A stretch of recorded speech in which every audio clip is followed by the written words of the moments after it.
बिस्मिल्लाहिर्रहमानिर्रहीम। अऊज़ु बिल्लाहि मिनश्शैतानिर्रजीम। बिस्मिल्लाहिर्रहमानिर्रहीम। अल्हम्दुलिल्लाहि रब्बिल आलमीन व सल्लल्लाहु अला मुहम्मदिन व आलिहि त्ताहिरीन व लअनतुल्लाहि अला अअदाइहिम अजमईन। मुहतरम नाज़रीन, अस्सलामु अलैकुम व रहमतुल्लाहि व बरकातुहू।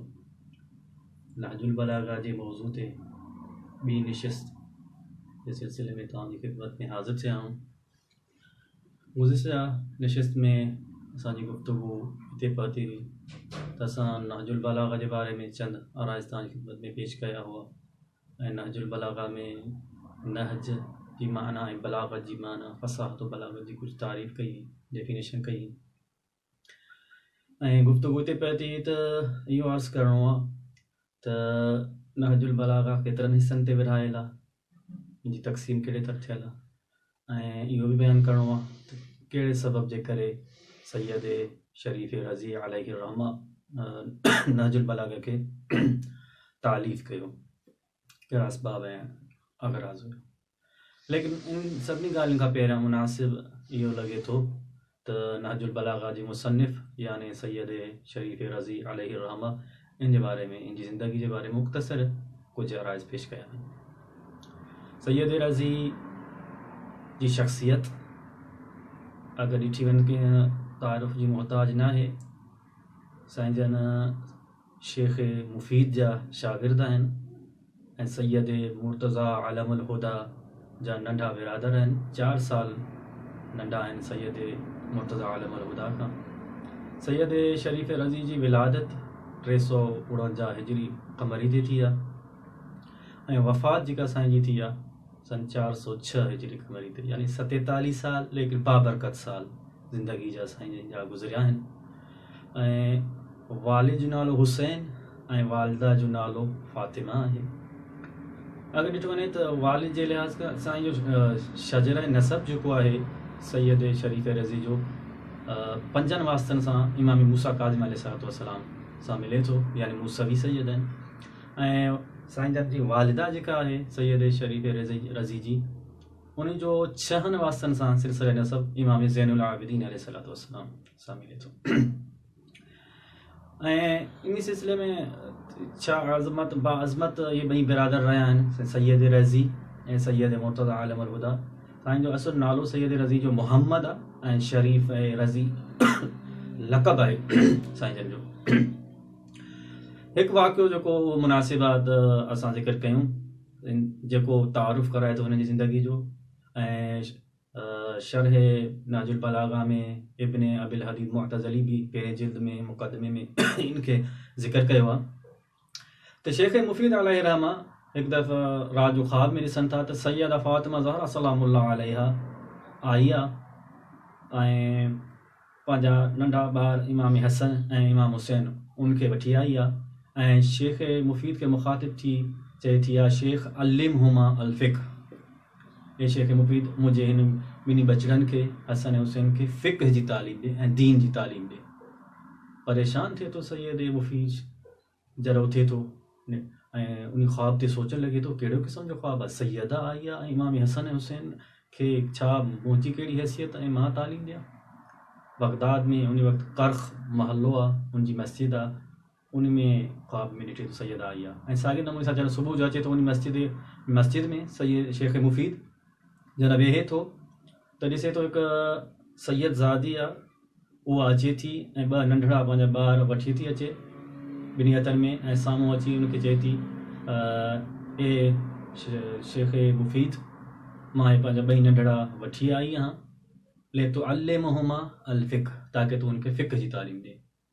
ऐं शेख मुफ़ीद जेके उहो ख़्वाब यादि थो अची वञे, उहा सैयद मुर्तज़ा ऐं सैयद रज़ी जी वालिदा हुई जंहिंजो नालो फ़ातिमा हुयो ऐं उहे 2 ॿार जंहिंखे वठी आई उन मां हिकिड़ो सैयद शरीफ़ रज़ी हुयो ऐं हिकिड़ो सैयद मुर्तज़ा अलमुल हुदा हो। ऐं इब्न अबिल हदीद भी इनके ज़िक्र कयो वाक़े खे त शेख मुफ़ीद घिरियो करणु लॻे थो, रोइणु लॻे थो ऐं पंहिंजे ख़्वाब यादि थो अची वञेसि ऐं उन सैयदा खे बि ख़्वाब पहुची ॿुधाए थो ऐं गिरियो करे थो।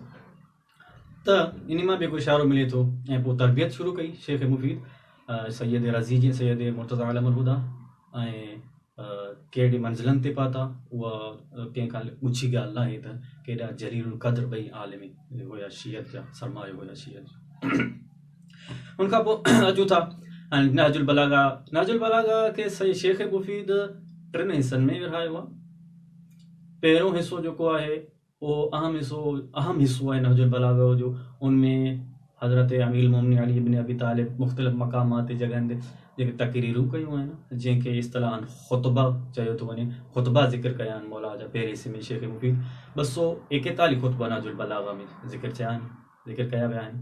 अलबत्ता जेको अदद असां ज़िक्र कंदासीं ख़ुतबनि जो उन खां पोइ बाद में, त कुझु नुस्ख़नि में थोरो घणो इनमें चेंजिंग थी सघे थी, छो जो मसलन थी सघे थो कुझु हिकिड़े ख़ुतबे खे कुझु अहिड़ा आहिनि मुसन्निफ़ीन जिन्हनि अलॻि अलॻि ख़ुतबो शुमार कयो आहे कुझु हिसे खे ऐं उनखे ॿ शुमार कयो आहे, कुझु अहिड़ा आहिनि जेके उन साॻे ख़ुतबे खे हिकिड़ो शुमार कयो आहे। त तंहिंजे करे अदद में थोरो घणो किथे कुझु नुस्ख़नि में फ़र्क़ु अची सघे थो, लेकिन मशहूर तादाद हिकु सरसरी तौर त 241 ख़ुतबा नहजुल बलागा में ज़िक्र कया विया आहिनि। उन खां पोइ ॿियो हिसो जेको आहे उन ख़ुतबनि में अलबत्ता तुरानी ऐं सभ खां डिघो ख़ुतबो जेको आहे उहो ख़ुतबा कासिआ जे नाले सां आहे, 192 नंबर ख़ुतबो आहे।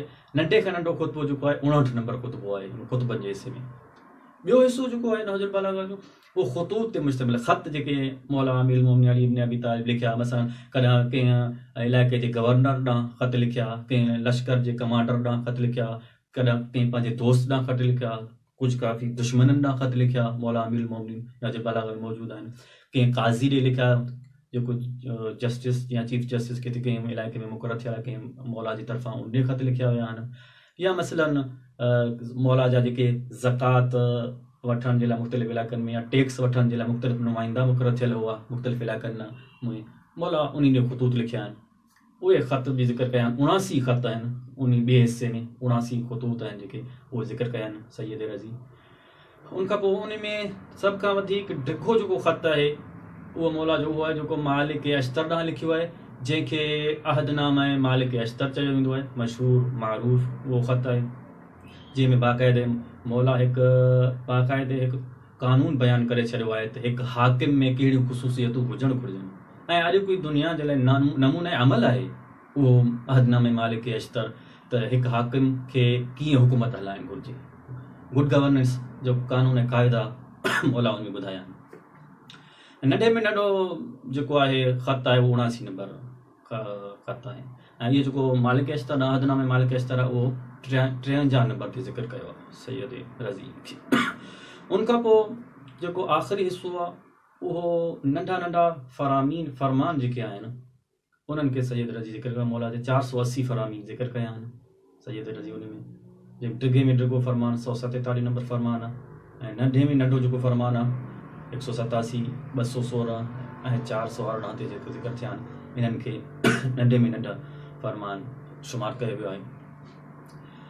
480 अलबत्ता कुझु अहिड़ा आहिनि उलमा कराम जेके इनखे इन तादाद खे 489 लिखियो आहे। इन जो इहो सबबु आहे त जॾहिं फरमान नंबर 260 जिनखे कलमात किसार बि चयो थो वञे उन हिसे खे, या किसार उल हिकम बि चयो थो वञे, हिकमतूं बि चयो थो वञे, छो जो उहे अहिड़ा आहिनि नंढा लेकिन अहिड़ा त फसी बलीग ऐं एॾा त उनमें मानाऊं ऐं मतालिब ऐं अहिड़ा त दर्स समाइल आहिनि जो उलमा कराम फरमाइनि था त इंसानी ज़िंदगी जा उसूल उन कलमात किसार में ज़िक्र कया आहिनि। मौला हर हिकु अगरि गौर कजे त हर हिकु जेको फरमान आहे उहो आहे त मुख़्तसर मौला जो उन कलमात किसार में, लेकिन ज़िंदगी गुज़ारण जा उसूल उन्हनि में सभिनी में बयानु थियल आहिनि। उन मां फ़र्क़ु इहो आहे त बाज़ 260 फरमान खां पोइ ऐं 261 जे दरमियान सैयद रज़ी कुझु ॿिया फरमान ज़िक्र कया आहिनि जेके उन ज़िक्र कया आहिनि ॾाढा मुश्किल उहे फरमान आहिनि ऐं उनजी तशरीह जी ज़रूरत आहे। पाण थोरी वज़ाहत बि कई आहे सैयद रज़ी। 9 उहे बि फरमान कया आहिनि जेके उन 9 खे शुमार कनि था, उन जे बको इहे कलमात किसार 499 थींदा आहिनि। जेके इनखे नथा कनि शुमार उन जे नज़दीक 480 कलमात किसार आहिनि जेके सैयद रज़ी कया आहिनि। आख़िर में सैयद रज़ी जेको अर्ज़ु कयो त इहो बि ज़िक्र करिणो आहे त छाजे करे नहजुल बलागा तालीफ़ कयो, त उनजो सबबु अगरि मुक़दमो ॾाढो मुफ़ीद आहे। सैयद रज़ी जेको मुक़दमो ज़िक्र कयो आहे नहजुल बलागा जो, मुक़दमे में इहे सभु शयूं ज़िक्र कयूं आहिनि सैयद रज़ी। मसलन उनमें ज़िक्र कयो सैयद रज़ी पहिरां सभ खां पहिरां हिकु किताब तालीफ़ करणु चाहियो आइमा जी ज़िंदगी में ख़साइसुल आइमा जे नाले ते त आइमा हर हिकु इमाम जी ख़ुसूसियात उनजी ज़िंदगी जा मुख़्तलिफ़ पहलू उनमें ज़िक्र करणु चाहिया सैयद रज़ी। उन मां सभ खां पहिरीं शुरूआत कई जॾहिं मौला अली अमीरुल मोमिनीन जी ज़िंदगी में असां शुरूआत की ख़साइस अमीरुल मोमिनीन जे नाले सां लिखियो। उन में आख़िर में हिकु बाब क़ाइमु कयो चैप्टर जंहिंमें मौला अमीरुल मोमिनीन जा उन फ़रामीन नंढा नंढा मुख़्तसर ज़िक्र कया सैयद रज़ी। उन फरमान जा ज़िक्र कया त सैयद रज़ी जे बक़ौर उनखे ॾाढो पसंदि कयो मुंहिंजे दोस्तनि ऐं मोमिनीन उन फ़रामीन खे ऐं माण्हुनि चयो त तव्हां अलॻि इन मौज़ू ते किताब लिखो जंहिं ते मौला जा ख़ुतबा जमा कयो, फ़रामीन जमा कयो, अहिड़ा उसूल ज़िंदगी गुज़ारण जा जमा कयो जेके ॾाढा भला असांखे पसंदि आया आहिनि। सैयद रज़ी मुक़दमे में ज़िक्र कया त मां उन्हनि जे मुतालिबे ऐं उन्हनि जी दरख़्वास्त जेका मूंसां कई उन ते अमल कंदे ऐं उनजो मुस्बत जवाबु ॾींदे ऐं उनजे मुतालिबे खे मञींदे मां अलॻि नहजुल बलागा तालीफ़ कयसि। पहिरियों सबबु इहो।